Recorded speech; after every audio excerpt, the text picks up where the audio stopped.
Okay, and with that, I'm going to introduce our panelist for today, Kathleen Kuritz, President and CEO of the Grantsmanship Center. Kathleen is responsible for administration and oversight of training, curriculum, and publishing. As a proponent of interactive learning and collaboration, she connects with foundation and government leaders and nonprofits across a national landscape. Established more than 50 years ago, the center's focus on measurable outcomes has equipped and inspired more than 150,000 alumni to create positive change in their communities. And I do want to just say very quickly that Miss Ivy Rati is one of their alumni. So, Kathleen, I'm going to hand it over to you so that you can take it away. Great. Thank you so much, Ellie. What a lovely introduction. I really appreciate that. Um, and I wanted to say at the outset, thank you. I'm honored to be here with all of you. Your work is so important, and I think all of you are heroes. You know, whether you're working in an administrative role or more in the trenches, what you're doing helps lift all of us. And for that, I'm so very appreciative. So I hope that what I cover today will be helpful for you in the important work that you're doing. So I'm going to go ahead and jump into the PowerPoints. And here we go. So what I'm going to cover will be a quick overview. It'll be the core of what we cover in our trainings. And as Ellie so beautifully said, yes, we've been doing this work for quite some time. 53 years, founded in 1972, and really because grassroots organizations didn't always know how to get funding for really important work. The person who was the founder of the Grantsmanship Center is my late husband, Norton Kuritz, who was a little bit older than I. He passed in 2006, and so we have carried on this work of helping organizations really explain what they're doing so that they could secure funding. When he started this work, he was working with Lyndon Johnson's poverty program. So some of you guys may not even have heard about that. That was a long time ago. And he saw these organizations that really knew how to deliver service and help their folks in the community, but they didn't know how to explain what they were doing so that they could secure funding. And so in the process of seeing these organizations struggle to get funding, he developed an approach that now is actually used all over the world, and it's the basis of the training that we do, and also the basis of our textbook. So we do training publications and other resources that I'll go into as we move onward. But thank you for that also wonderful context, Bruce, that you covered. And when we first talked about my doing this, it was before things got quite as challenging as they are right now. And I also wanted to kind of piggyback on what Bruce was saying, is that it is a particularly unique and unnerving time, and we are seeing things that we have never seen before. And so this is not the time or place, and I'm not going into any kind of politics, but just talking about the fact that the work that we're all doing, you folks, and what we're doing at the Grantsmanship Center is really focused on uplifting our communities. So it's not a question of, where you are on the political spectrum. It's like standing up for things that are absolutely right or wrong, that fly in the face of the dignity and the integrity of the people that we serve. So I just want to throw in one quick thing to acknowledge what we're all going through, that it's super challenging, and that now is the time to stand up, speak up, but to never go it alone. And I truly am honored to be with all of you because here's an organization that's allowing you to have a voice and to have impact with the wonderful work because none of us can accomplish anything alone. And again, to have NHRC invite me here is just a complete joy. So I'm going to move on with the presentation because I truly believe that all of us working together, that's how we make a difference. And it's exciting and it gives us hope. And we have to have some hope during these challenging times. So um, jumping into how do you get grant funds to support the work that you're doing? So first of all, just to lay the groundwork for that, and I want to let you know that what I'm going over is just kind of the top layer of what we would cover in a 5-day training. So if what I'm saying is like going too fast, or maybe something isn't quite clear, there are resources that the folks will have to give you at the end, links that you can go to get more information, dive in deeper, and explore things. So don't worry, and hopefully it'll all come together at the end. So broad categories, when you're looking for a grant maker, you want to make sure that what they fund aligns with what you want to do. So that's just kind of basic. It makes sense that if you're looking for housing, you don't really want to go to somebody who is funding after school tutoring programs or other things that are wonderful and worthy, but they don't fund that. So you want to check into those grant makers that are really already dedicated to the mission that's so near and dear to your heart. There are two major types, so that's this apples and oranges slide. There are private foundations, and right now, thank goodness for that, because on the other side, the government, which is such a huge and important source of funding, right now, as we know, is under duress. And so a quick bit about government funding is a lot of those programs that are um, not federal, but state, county, and city or town, those can often be passed through. And so the money starts at the federal and flows down. And so for those other government agencies, sometimes you need to meet the federal requirements. Now, I'm not going to go into much more about that because right now, as Bruce mentioned, and you all know, I'm sure, federal funding is just in a very challenged and fluid state. But it's good to know, it's going to stabilize at some point. We're going to get a grip on this. And when you look at federal funding, it's usually more complicated and requires more of a long-term commitment in terms of preparing yourself and the projects that you would propose. So thank goodness we have other resources, which are private foundations. And that's a big slice of the pie, not as large as government funding, but it includes private foundations, corporate foundations, and then probably all of you have heard community foundations. You're from all parts of the country, and so that's really exciting. And so checking into your local community foundation, if you haven't already done that, now is a great time. Just one other quick note about that. The Grantsmanship Center started about 5 years ago during the pandemic when we all felt so isolated. We started doing webinars that are national in scope, just like all you folks with, just like NHRC, I should say. Grant makers talking in a webinar about what they do, how they do it, why they do it. It's a conversation and they're free. And the prior ones you can get to on our website. It's really wonderful to see that the folks that have access to the funds that you so very much would like to secure, they are not It's not confrontational, it's not combative.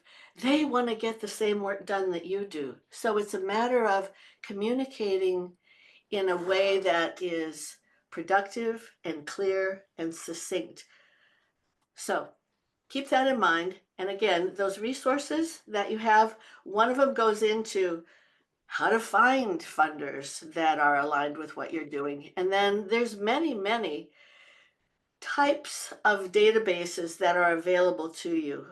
I would caution that if you're very serious about this, you do need a database at this point in time.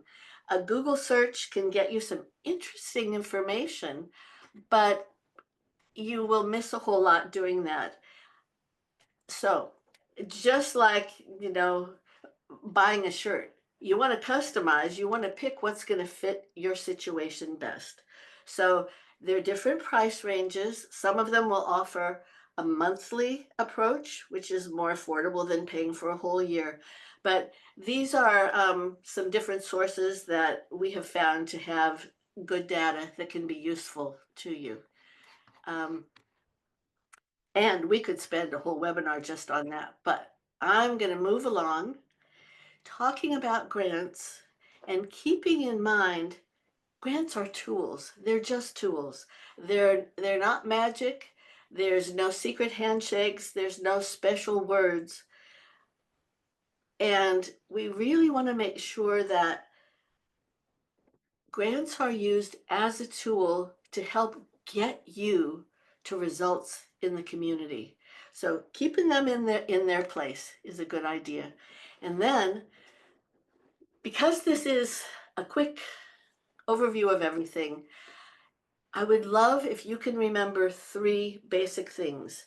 And this is going to sound super simple, but I'm telling you, if you can remember these three things as you go searching for grant funding and writing grant proposals, you're going to be ahead of the big group of folks out there. So the first one is follow the directions. And it's like, oh my gosh, how obvious. It is. But you know what the funders tell us? There are so many people that do not do this. So great. It's easy. Do it, remember it, and that is going to lift your application up above many of the others. So number one, follow the directions. And even if they don't seem to make sense to you, even if you think they're telling you to do something backwards, of course, make sure that it's aligned and flows with the work that you're doing. Don't ever try to pretzel what you're doing to fit what they're looking for. You want to make sure you're aligned with that funder out of the gate.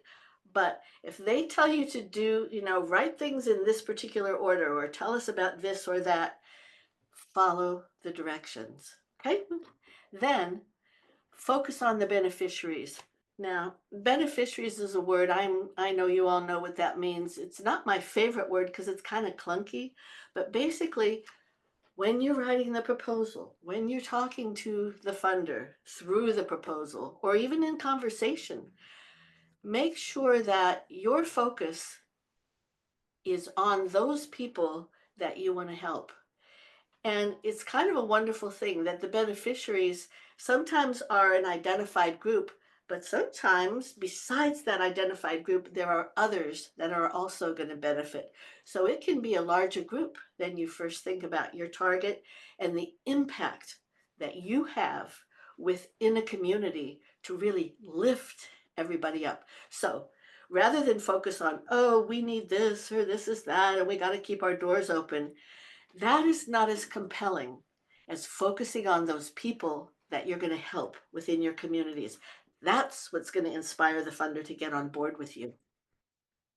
And then the third thing of these three things for you to remember is what you want to do is show that you can deliver results, or what we would call good outcomes. That's what gets people excited, So we all have theories and hopes and such, and those are all good.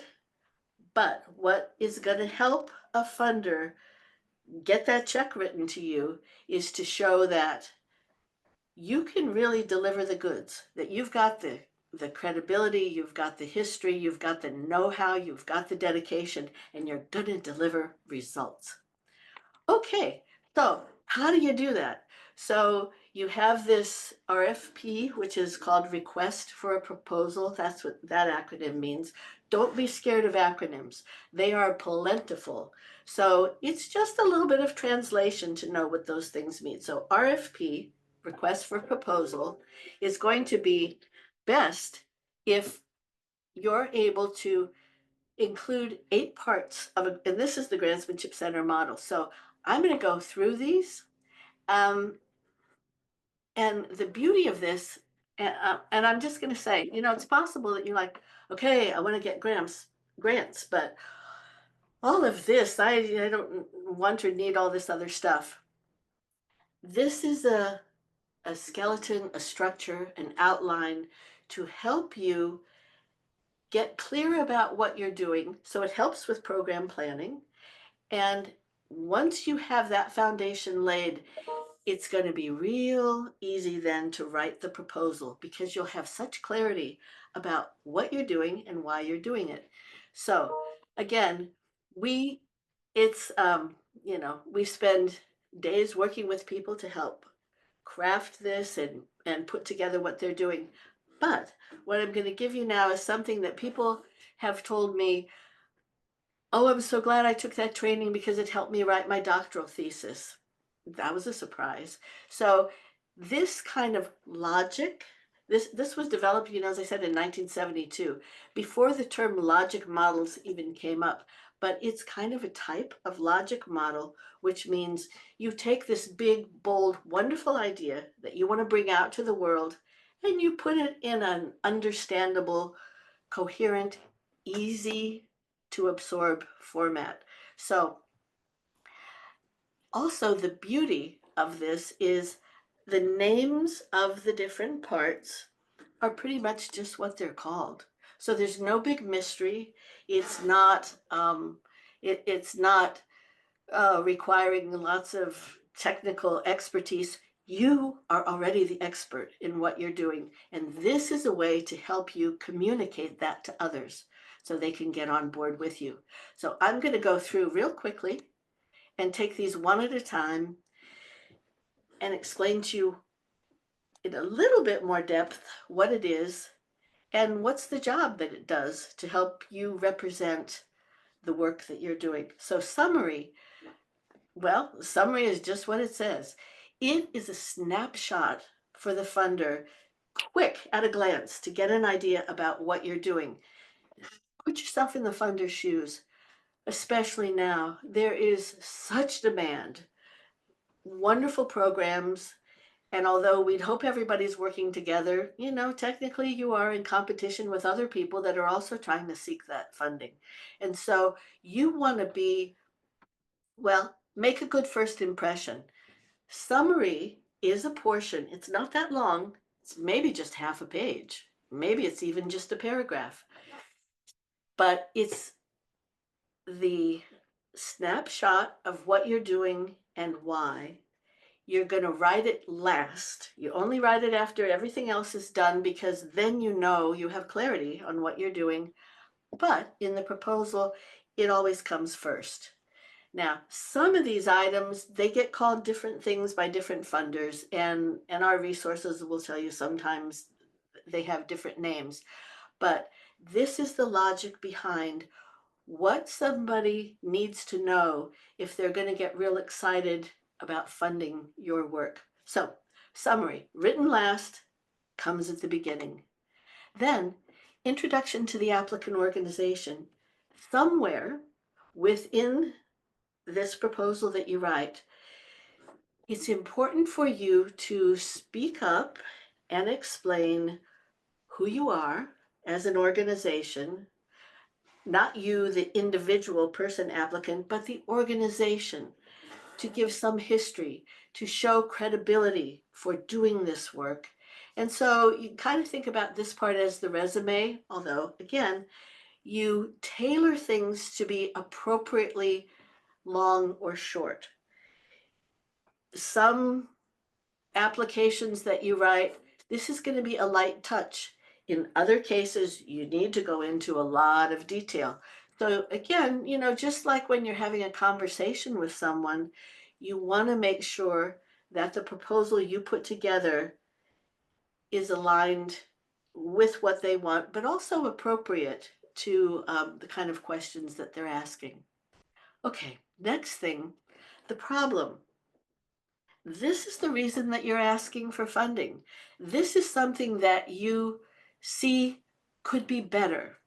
And it might not be something that's terribly dire or awful. Maybe an organization is asking for funding to help bring more people into an art museum. Well, unlike housing, it's not quite as critical to survival, but that also can be a problem for other people. In your case, I think it might be tempting to see what the work that you're doing is absolutely obvious. It's like, good Lord, of course we need housing. I see that, you see that, but others may not. So there are parts, and we'll go into that in a minute, that you want to really explain the problem and don't think that it's obvious or take for granted that, well, of course you want to fund this. You want to gently, firmly guide the reader to understand why you are inspired and want to inspire them to get on board with you to help make this problem better. And so, making it better, that's outcomes. So, what is it that you're going to do? What's the change that you're proposing that's going to make the community better? And then methods. Methods are what you're going to do. How are you going to bring this change about? So, again, there's so many, many, many ways that any problem can be attacked or solved. What are you going to do? What aligns with your capacity and your community? And you want to be real clear about that. You also need to have a touch on how are we going to measure what we're doing while we're doing it. So you want to be able to show that you've thought about the work that you're doing and how you're going to keep track of the processes that you propose and the outcomes that you achieve. So evaluation has two parts to it, and that's also covered in some of the materials. You can get into that a little bit more deeply. What I want to say about evaluation is don't get scared by it. The word valuation just baked into it is kind of like, oh, they're going to test me, they're going to check me. Ooh. So it instantly prompts a little bit of anxiety. But hey, think of evaluation as a friend. Evaluation is what helps you see, is your program on track? Is it doing what it needs to do? And also understand funders are human beings and they know, good Lord, life is not perfect. And so an honest assessment of, oh, we did this, but gosh darn, I wish we had done that, it would have been better. You know what? That's learning. And funders are also learning, and they love to see that an applicant in the process, once the money is awarded, is carefully assessing what's going on, not just flipping a switch and walking away and thinking it's autopilot, because of course it's not, but that keeping an eye on what's going on because it's your responsibility to get to that end result, those outcomes that you're seeking. So evaluation is actually, think of it as feedback that you share with the funder and just an honest appraisal of how are things going, just kind of a friendly check-in to make sure that you stay on track, which is what you want to do anyway. So don't let evaluation scare you. Future support is something that, again, it's wonderful to have. Some funders will ask about this, some won't, but for you to give it a little bit of thought. What happens after the grant ends? What do we do? You don't want to make a commitment to your constituents, to your beneficiaries, and then disappear overnight and leave people in a perhaps more precarious position than you found them because they were counting on you. So you want to give some thought to, well, what do we do next? Look into the future and think a little bit more long term and share that with the funder. And it's not a promise we're going to absolutely do this, but it shows that you're not totally and completely dependent on only them and their funding. Because as we have seen, that puts you in a much more vulnerable spot. You want to be thinking about, well, and God love you. I'm learning about what NHRC does and this wonderful buffet of resources that they're offering to you is fantastic. So, and then of course your budget. They want to know, how does this money, revenue coming in and expenses that will be covered by the budget.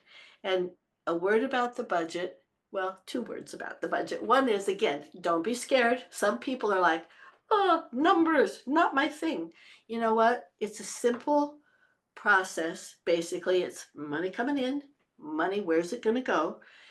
Being specific about that, and you can read more about that. And also, it takes a team to put together a really good project, and it also takes a team to put together a good grant proposal. So see who's on your team that is good with numbers. And so, some of you will have much more complicated, more sophisticated mechanisms and processes, and you've got a person designated and they handle this. Cool. If that's the case, great. But other smaller organizations, a lot of people wear a lot of hats. So find the person who's best suited to help you out with the budget.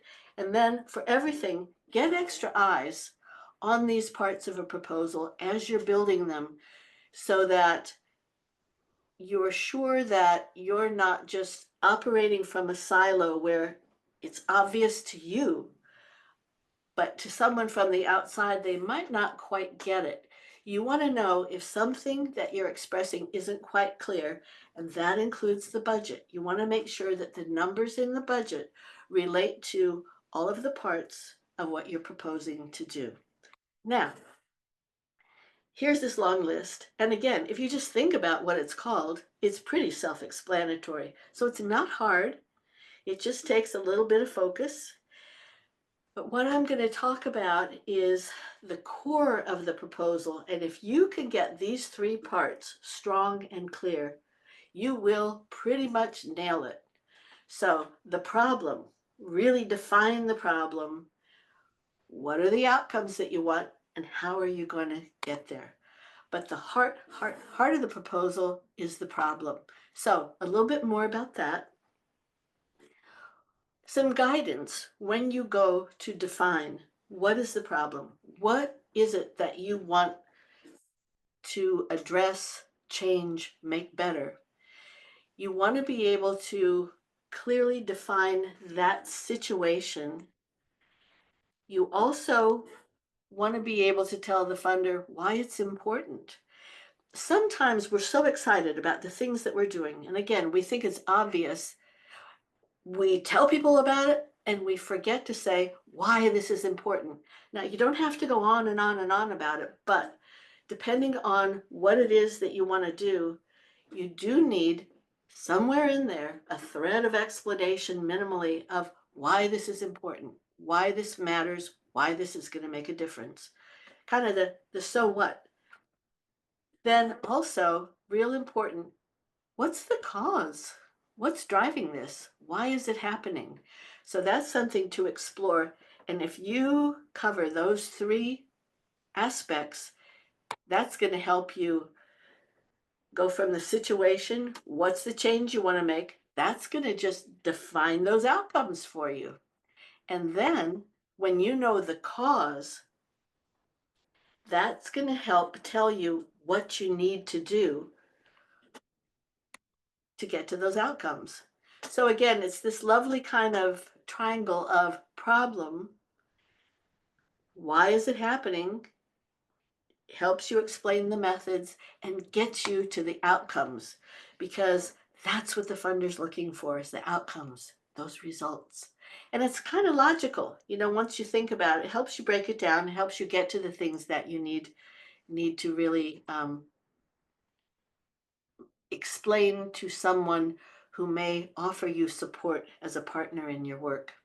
So again, here's those 8 parts, and you can see they're pretty logical. And so once you have them in front of you, it can help guide you to what you tell the funder. And sometimes, their funders are learning also.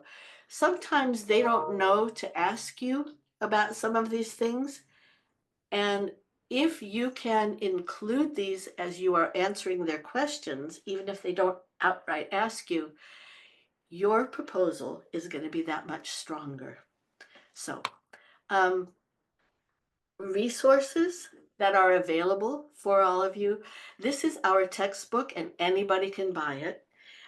It's designed specifically to be accessible, and it's color coded. It's got those parts of a proposal that I described. It's got a little smidgen on types of funders, and then it also describes other types of proposals, such as capacity or for the arts and such. So those are variations on a theme, but this core information is available. It's $45. You can buy it on our website. Um, and it's a nice way, if you're not sure, oh Lord, do I want to get into this thing about grants? Well, this is a way for you to put your toe in the water and check it out and see. Hopefully, you'll open it up and some of the photos will grab you, or the colors, or the nice wide margins so you can jot your notes in it, and you'll see, yep, this is something that's going to help me move my organization forward. So that's available.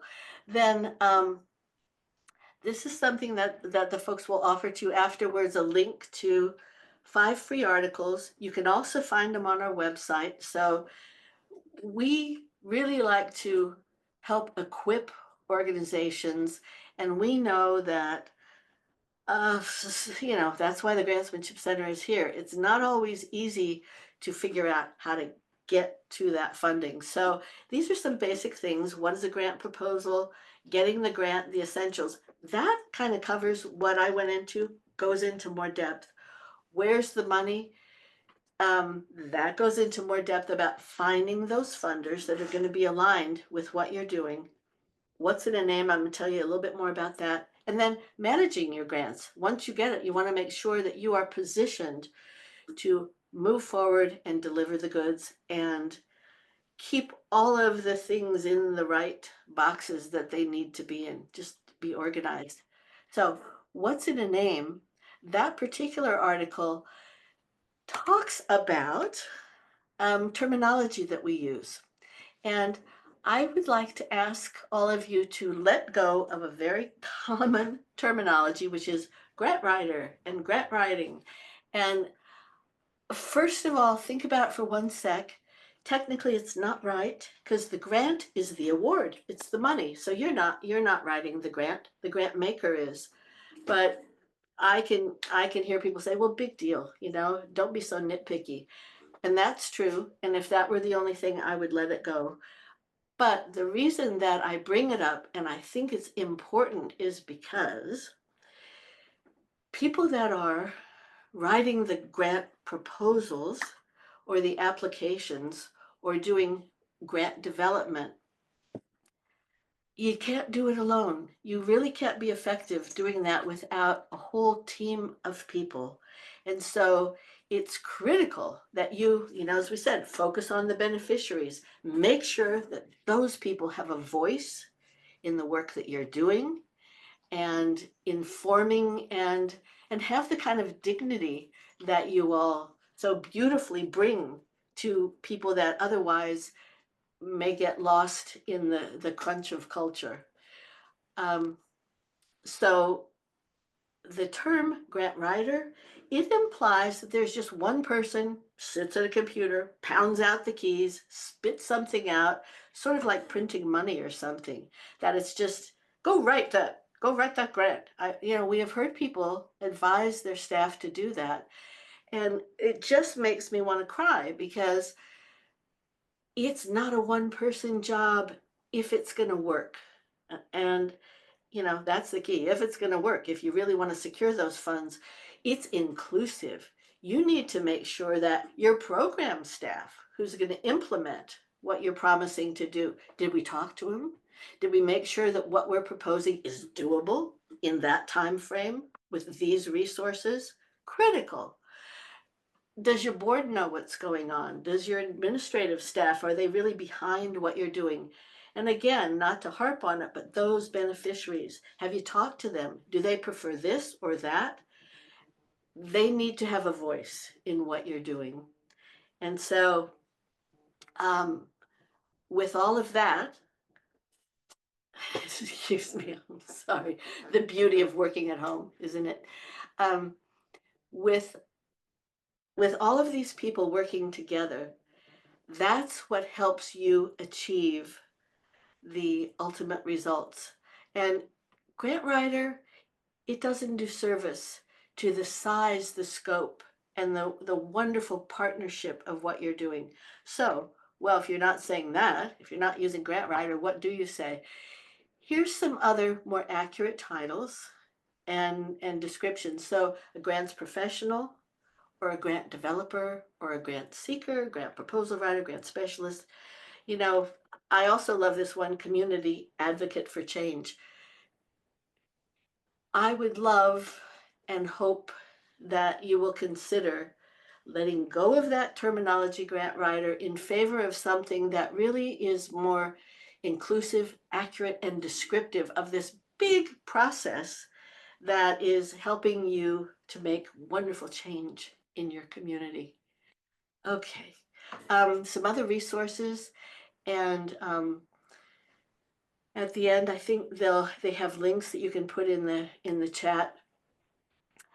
Grants Power Pack, that's just a clump of those 5 free articles that are available to you that'll go into more detail. They're free. Use them. Get what you can from them. The trainings that we offer, the Grantsmanship Training Program, open to the public online. It's a 5-day training, and during that, people go into a lot more depth than what I've done, and also start writing the parts of a proposal. So within this training, you will break up into teams and actually write real proposals for one of the organizations. And then the wonderful grand finale is reviewing those proposals together as a class. It's constructive, it's so exciting, it's so fun to watch how people are helping each other and giving insight and actually having work products so that everybody gets copies of all the proposals that are developed. So it's not just abstract, it's not theory, you're putting it into practice during those whole 5 days.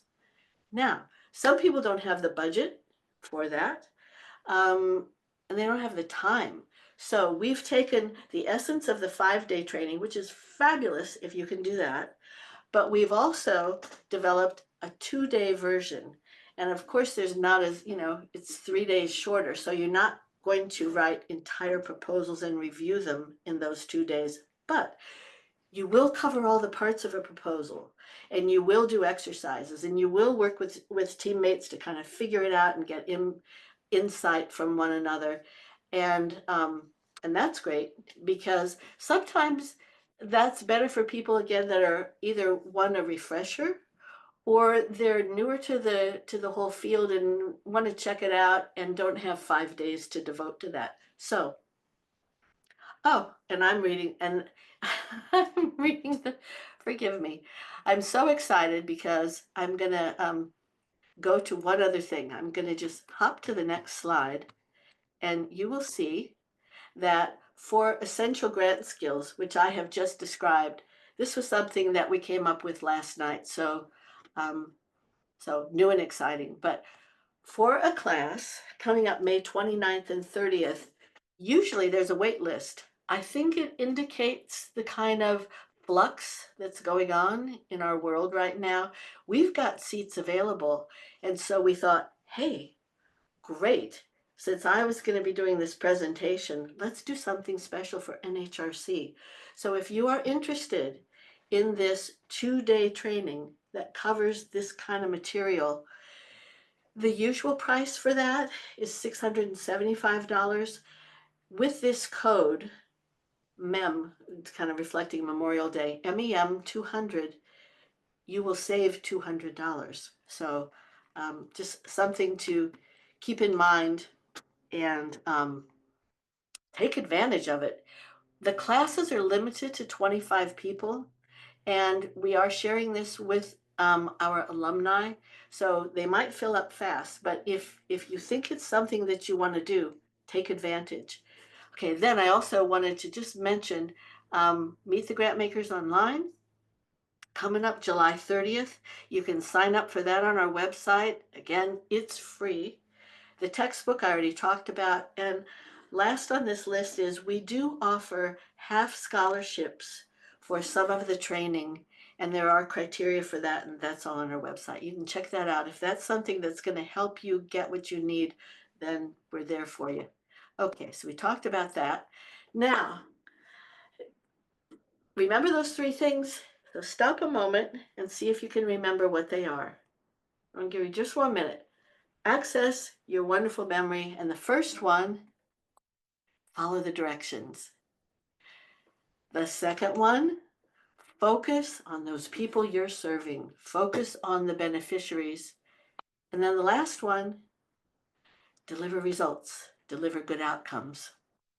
So thank you. Thanks for all you do. And I think at this point, I'm ready to turn it back to the wonderful folks at NHRC. So I hope that that prompted some questions. I'm happy to be here for a few more minutes. And Ellie, what do you think? Hi, Kathleen. Yeah, so right now there's just one question in the Q&A box. So folks, if you do have questions, go ahead and pop them in so that we have time to ask before Kathleen leaves. Can we use the discount code for the longer class? No, right now that discount code is very specific to the essential grant skills. So But I do want to just add that we have had a conversation with the Grantsmanship Center about offering our NHRC members benefits with the Grantsmanship Center. So if you are a member or want to become a member, there are other discounts for those other classes that you may be interested in. And if I remember correctly, Kathleen, we talked about it's a $100 discount for NHRC members. And in cases where you are signing up to a training session as an early bird, there's a discount if you're an early bird registrant, so you get a double discount. Okay, do you have a recommended length of the introduction of the organization? How much of the organization history should we include in the introduction? oh, that's a great question. And again, you want to make your proposal what one of the funders called right-sized. So you look at the totality of what is allowed. Some of them are going to be online applications and they're going to have a word count. So that'll tell you right out of the gate. So it's a judgment call. So it's not one size fits all for any of these. You need to look at your organization and how you can deliver the best view of what you're doing in a positive, authentic way, but also that answers the questions that they're asking for. So, oh, and here's another thing. Keep in mind, almost every organization will have what we call a wow statement. It's a grabber. Again, it's communication. And so spend a minute, and if it helps, talk to your colleagues about what's special, what makes us distinctive. What can we say that separates us from other people and is memorable? So it's great to lead that section with a wow statement. And that's going to be very specific to, it may be the number of people that you have served. It may be how long you've been doing the work. It may be statistics about the quality of life and the end result with the people that you have. But go into a little bit of history and um, what one of our trainers, well, is the founder of the Grantsmanship Center had said, tell me what you need to tell me, but don't put me to sleep. So, something that's gonna, we know all of us are capable of droning on and on. Even in a written document, you want to keep it short, sweet, and lively. Get to the point and sort it out. Editing is such a wonderful tool to um, let go of things that aren't absolutely doing the job to get your message across. And something that I did not mention, we have a webinar on use of AI with proposal writing, and we are also in the process of developing some tools that will be included in our training. But AI, if you're not familiar with it, and again, that can be another terrifying thought, but it's another tool. And with AI, and there's some free versions out there, you can go test drive it. You can take what you've written and tell AI to reduce it to a certain number of words, and it will do that. Now, I want to put a really big caution on AI, which is, first of all, it's not going to replace you. Second of all, check, check, check, double check, triple check, quadruple check what AI generates, because it does this wonderful thing of, oh, the word just left my mind, hallucinate. AI will do what they call hallucinate, which means AI is programmed to give you answers, but they may not be accurate. They may not be valid. They may not be real. You, as the person who really knows your field and what you're doing, you must double check what it comes up with. But the cool thing is, AI is really fast. And so it can help you with proposal writing in some kind of fascinating and intriguing ways. So, because of its power, because it's so new, it's somewhat unknown, don't let it scare you. And I'll admit, the thought of it kind of terrified me. And so I've now watched our webinar every time it's been offered, all 4 times. I learned something new every time because it's evolving, but it has also helped me not be scared of AI and helped me see it as a tool. So consider that. Consider using that. I hope that answered your So question. Kind of a long answer. yeah, so it's interesting because I was going to ask you about your thoughts about AI because Mhm, I shouldn't say I have used it in writing grant proposals, and mhm, I kind of refer to it as my personal assistant. mhm. And you're right, you do have to be really careful with the information. But one of the things, if you choose a specific one, that you start with, it's good to stick with one because it learns from you. It learns what you're looking for. It learns what you do. So I will tell you, I don't have to say a whole lot about NHRC anymore because my AI knows what NHRC is. So just putting that out there. It looks like Bruce wants to ask a question. Great. Is that true, Bruce? It's absolutely true. And actually, I kind of want to underline some things that Kathleen had said. So less a question, more of an addition. So one of the things is that we're hearing from funders that they are swamped. So that lots of I mean, we had a funder who had 987 proposals sent to them. They're choosing 10. So, this is it's a challenging environment. And a couple things that are helpful, kind of on the small line, on the comment about following the directions. So picture a program officer who is sitting at their desk and they have to read proposal after proposal after proposal. So this isn't easy. And so I think things that pop are very critical here. Very strong initial sentences that help people understand where you're going with the paragraph. The idea that you want to make the case and have the conclusion at the end of the paragraph, terrible mistake. You don't want to leave any kind of assumptions or implications. You want to be make the statements out. So one of the things that happens with many evaluators is what they do is they score. So here you are, you've written out something, and they're going to have to score it. Did it answer this question, and is it a 10 or is it a 7? Did it get close or not? And if you answer that question in a different section, even though it's perfectly there, you won't get in the score because they won't see it at the time they're scoring that thing.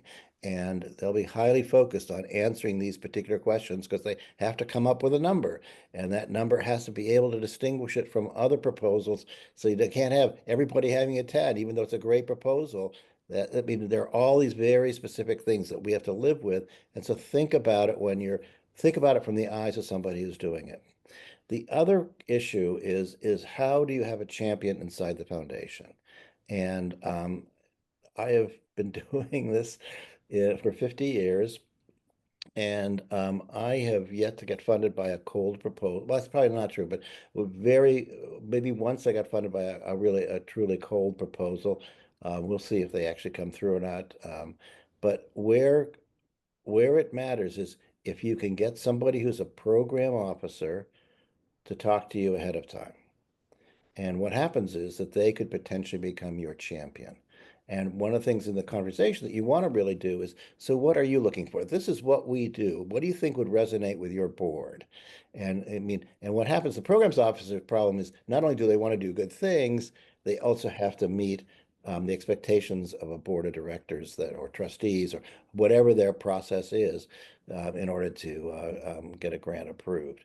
And so, thinking about how to establish those relationships. So those are my few thoughts. Wow, great. Well, I do have one more question in the Q&A box. It was kind of a comment slash sort of question, but when I enter my method of tracking, I talk about our systems we have in place to track our results and to deliver the services. This may be wrong. So I think the question is it wrong or is it an okay way? First of all, I probably should have put a caveat in the beginning of this that I'm not one of our trainers officially. I don't know enough to be one of our trainers. So what you're describing makes sense to me and sounds good. I think the answer to that question is, what is the funder asking for? And does that answer it?